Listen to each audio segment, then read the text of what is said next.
Hey, what's up, everybody? I am at the shop on Saturday morning, as usual, and I have so much to get done.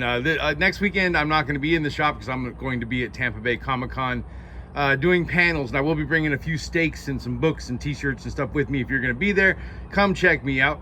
Anyway, I'm almost out of poplar steaks that I sell in the shop, so I'm making those. I'm making some steaks for a Vampire Hunter kit bag that I'm making two of them, but the first one I'm making this weekend, and I'm gonna pretty up this hammer, make it look a little cooler.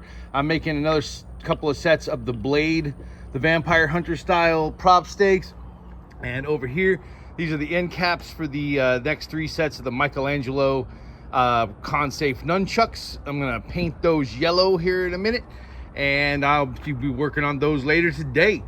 Anyway, that's what I'm working on this weekend. As always, link to the shop is in my bio. Warrior Wood Weapons, I am out.